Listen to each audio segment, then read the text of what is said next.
Thank you, everyone, for coming out tonight for the Michael Jordan of Mushrooms. This is David Fenster, whose films are about to be playing.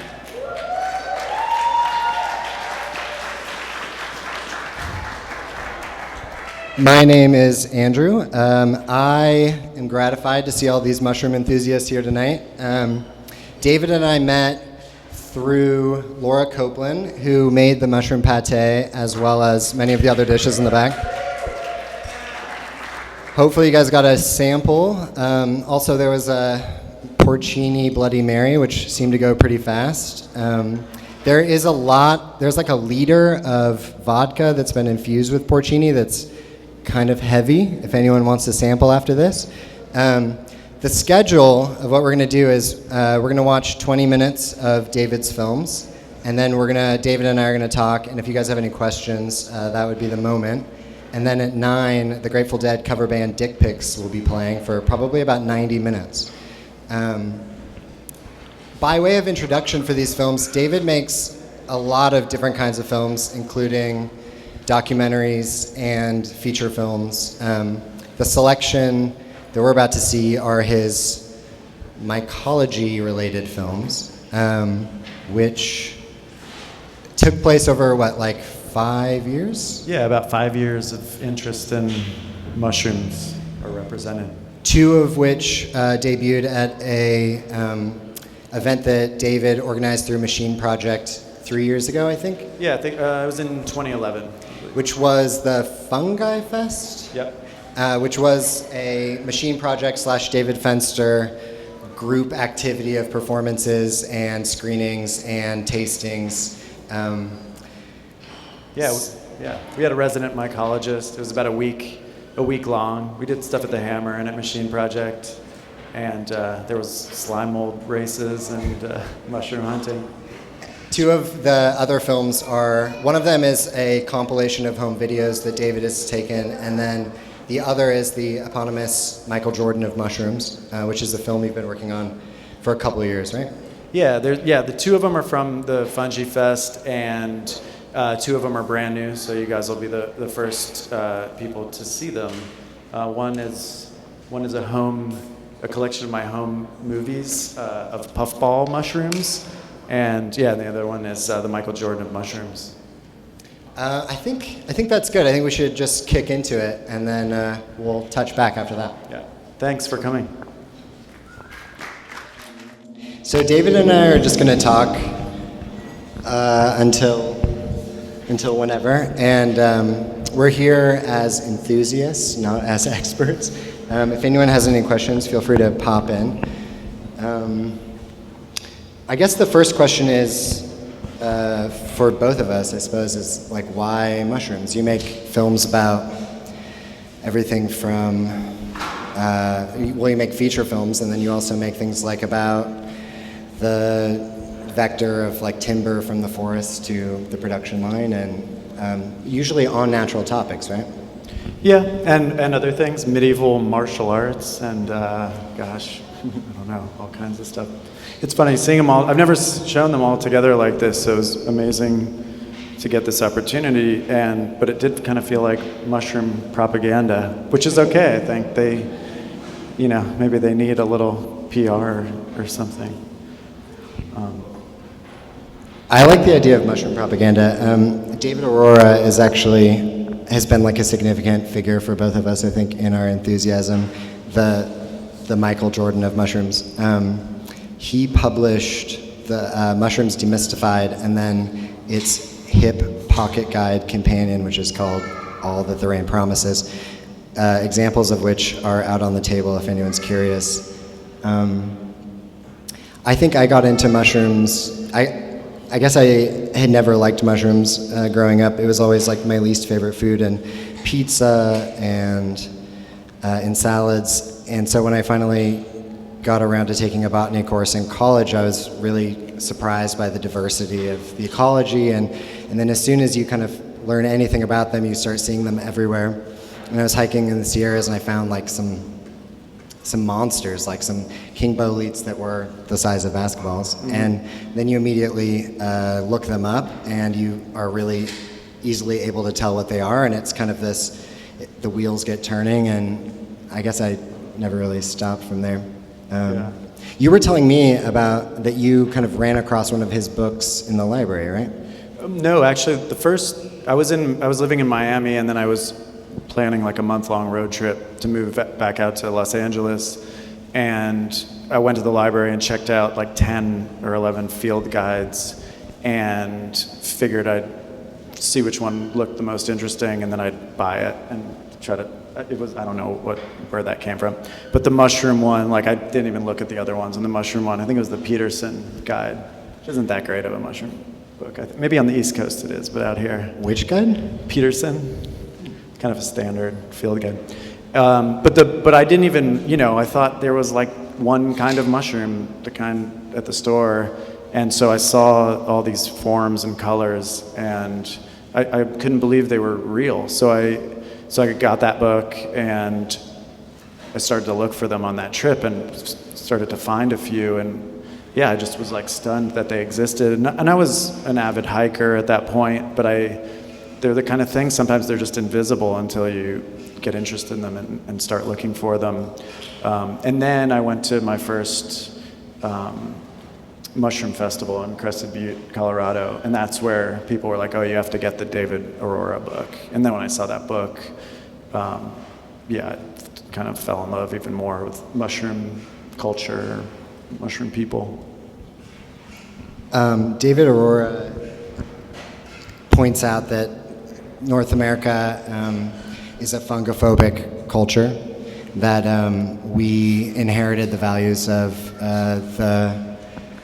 the British, who in large part created the kind of mushroom paradigm that we all exist in, and that they were obsessed with the kind of poisonous and evilly psychedelic mushrooms, and rather than the Russians or the Bavarians, who had a folk culture, and the Chinese and Southeast Asia.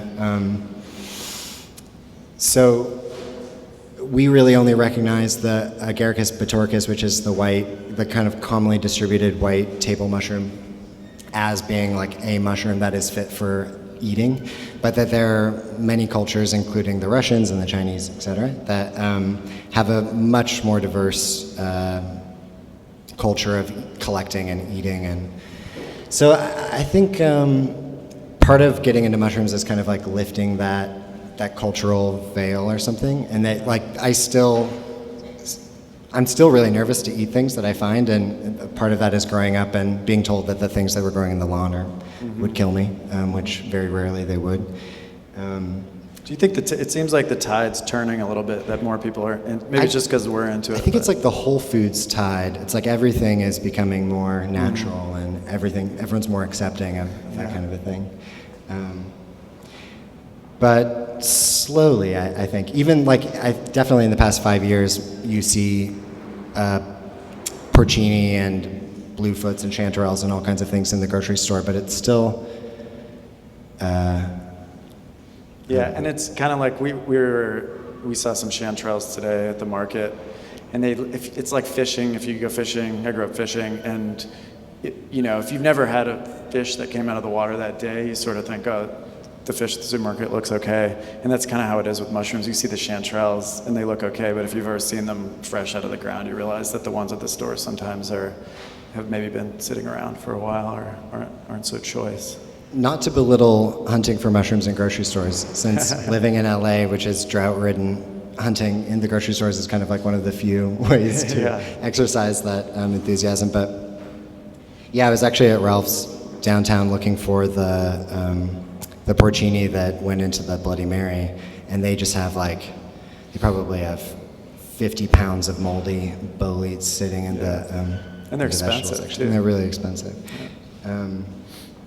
An interesting fact, actually, from Mushrooms Demystified is that Agaricus bitoricus, which is the white table mushroom, and Agaricus silvicola, which is in the same family of mushrooms, but is called the almond mushroom because it has a really sweet and distinctly almondy aroma, were in the running for becoming like the main mushroom that they were going to mass produce.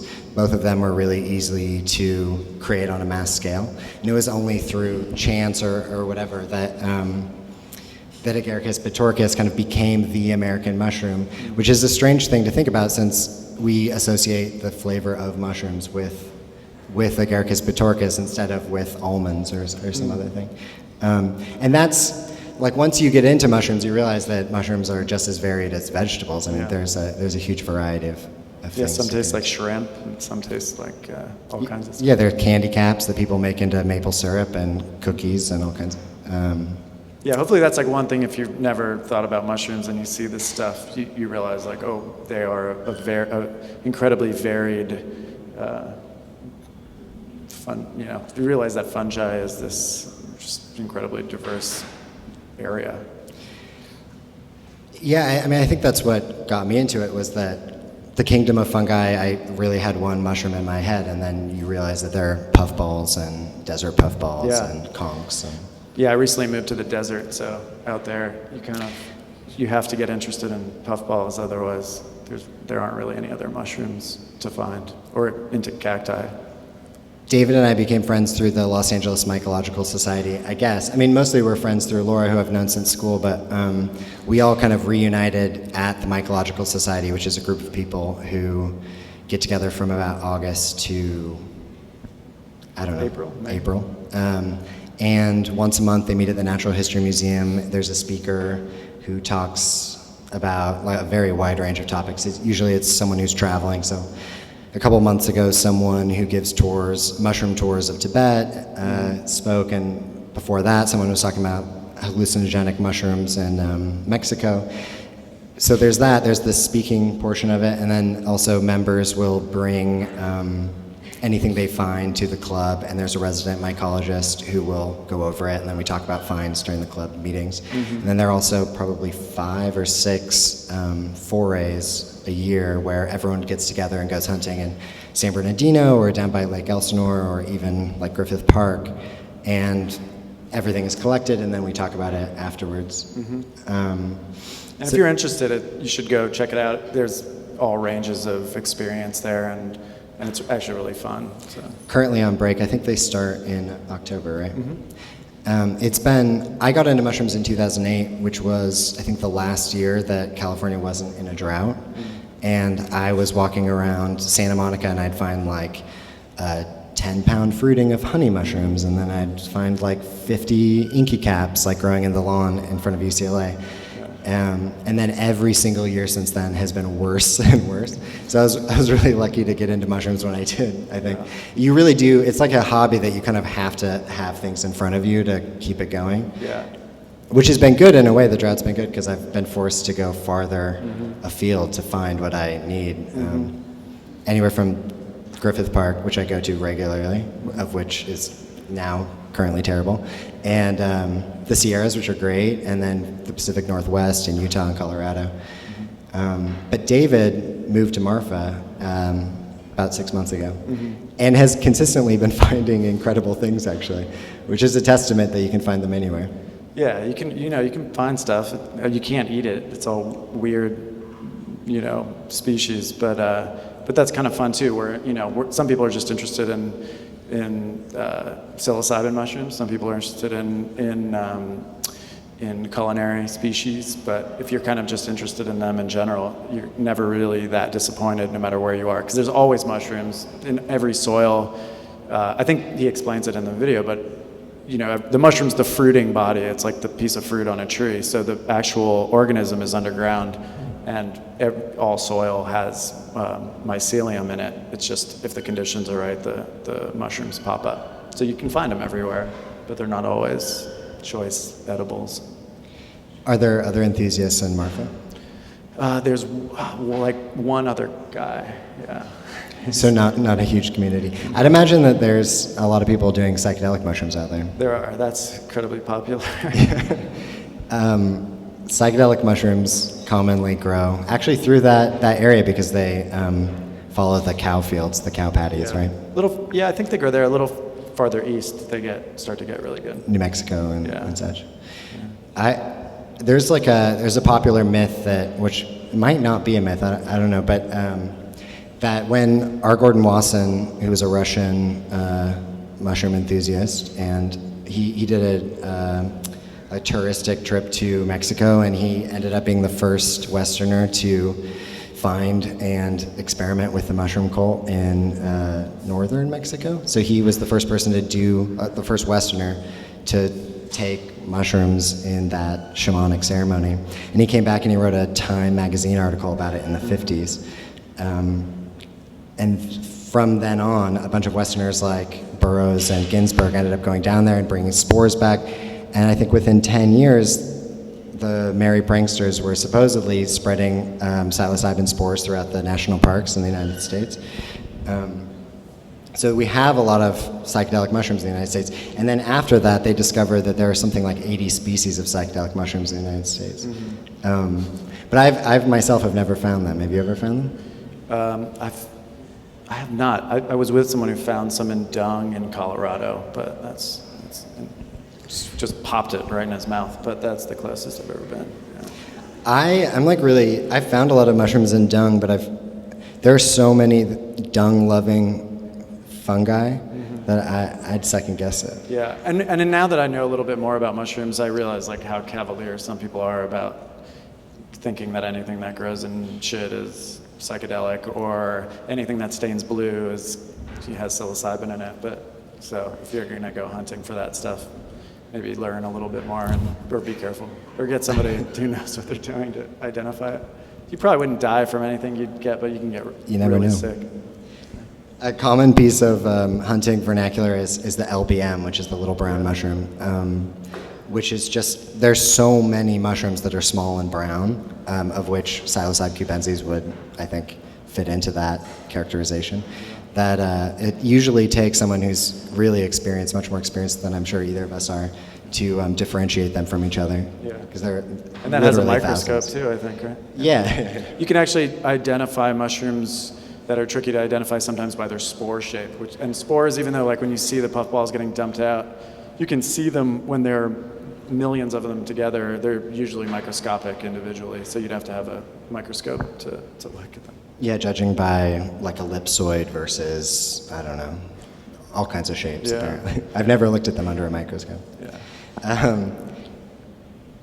The most kind of entertaining story, it's horrible to say it's entertaining, but did you read that thing about the guy that wrote, I think it's All the Pretty Horses, a UK author? Cormac McCarthy? It's not Cormac McCarthy, maybe it's The Horse Whisperer. It's kind of like a more popular fiction. Anyway, it was the Mycological Society has a newsletter. And in this newsletter was a story about a guy and his family who were at his country house in the UK, and he found something that he thought was I think a king bolete or maybe a suius or something, but a kind of mushroom that has pores on the base instead of gills. And he mistook a deadly gallerina for this kind of mushroom, which is like a really bad mistake. Like if you think a bolete is a garrick or something, that's like a huge macro. Full rookie mistake. It's like mistaking a lizard for a bird or something. And he fed them he tried to convince his entire family to eat them. And his kids don't like mushrooms, so they didn't eat them. So it was just him and his wife, and they went into like it's the deadly gallerina, which is the most poisonous mushroom in Europe, I believe. Anyway, so cautionary tales.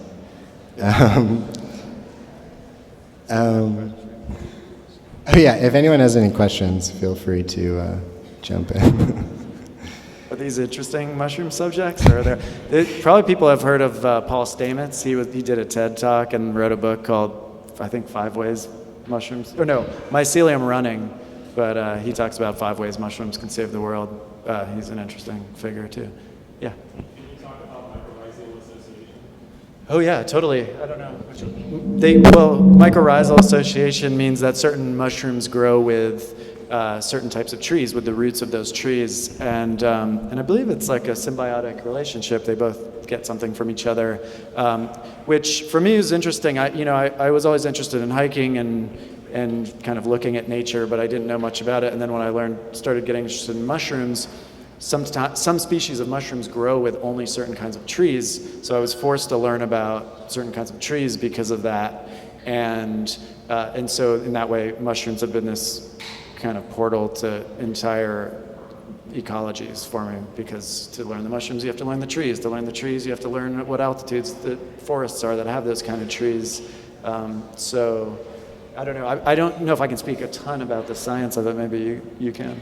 It's an interesting topic because it's one of the things that differentiates the gathering of mushrooms for the market from other kinds of animals and vegetables, in that there are certain mushrooms that, while you could technically grow it in a lab, it's cost prohibitive or just not really a sustainable process. For instance, truffles or boletes or morels are things that really require an extremely complicated ecology in order to grow. So in Los Angeles, we have several mushrooms that grow in association with live oaks. So it's a mushroom that requires the ecology of the oak to provide it with certain building blocks, and then it provides that tree in turn with some kind of synthesization that it's pulling out of the soil. And it's that collaboration which allows for that fungus to exist in the first place. So that's why we don't have mass market morels and we don't have mass market king boletes or truffles. Ways that people have tried to get around it recently in Oregon, like a lot of the truffles that you see on the market in the United States come from Oregon. They're from people who've planted really large hazelnut tree farms, and then they inoculate the ground with the desired spores that they're getting from Italy, I think. And they're trying to kind of create an artificial environment that has that natural ecology to it, which I think they're being more or less successful with. But it's not the kind of thing that you can grow like in a pan in your cellar, much in the way that most mushrooms come to you. But there's so many. I mean, I think they're continuing to find plants that have mycorrhizal associations, like manzanitas. The bushes that you'll see in the San Gabriels have a bolete that grows in association with them. Yeah, they find too, like certain trees, if you transplant them and they don't have the mycelium that they need, they don't grow as well. They've done comparisons where one tree without the mycelium of a certain species of mushroom will grow to like 6 feet, and then the other one in the same amount of time will grow to like 16 feet if it has the companion fungus with it. So they're starting to understand a little bit better the relationship between the mycelium and the mushrooms and the tree species, and how they really do need each other to be healthy. That's one version where they need each other to be healthy, and then there's another version where the mushroom or the mycelium is a malicious parasite, for instance. So the kind of a common fact you'll find on the internet about mushrooms is that the largest organism in the world is a honey mushroom, and I think it's in Oregon. There's a pine forest that's affected by. There's one particular. I don't know what you'd call it, like. A mycelial mat? A mycelial mat that's all from one original inoculation, and it goes over like 1,500 miles or something, and it's all the same organism, and so that's the largest.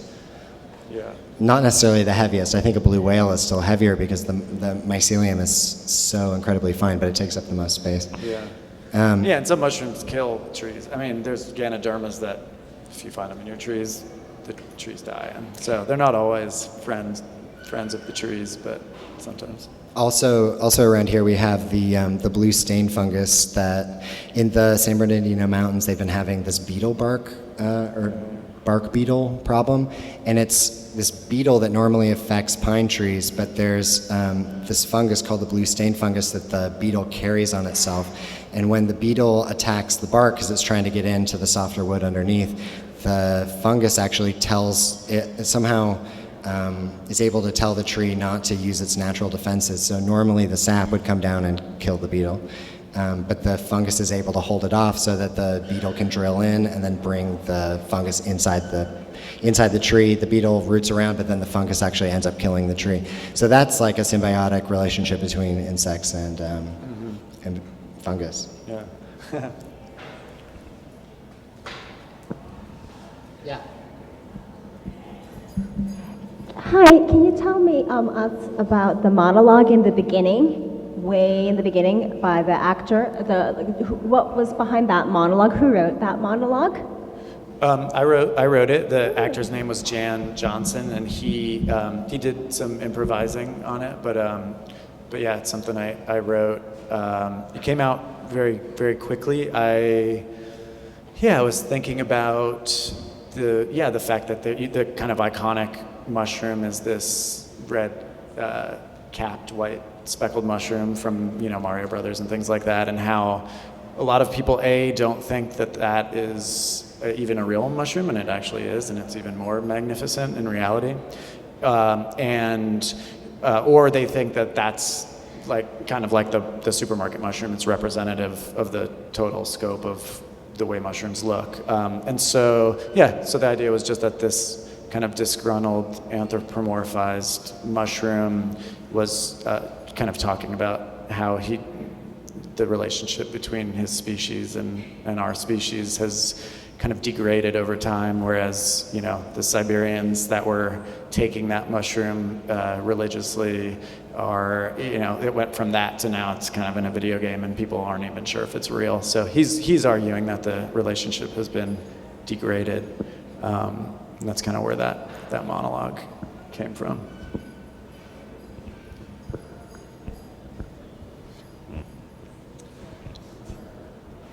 Should we? Thanks everyone for coming out. We have Dick Pics playing in 15 minutes. Thank you to David Fenster and Laura Copeland for coming out from Marfa for this, and thank you to 356.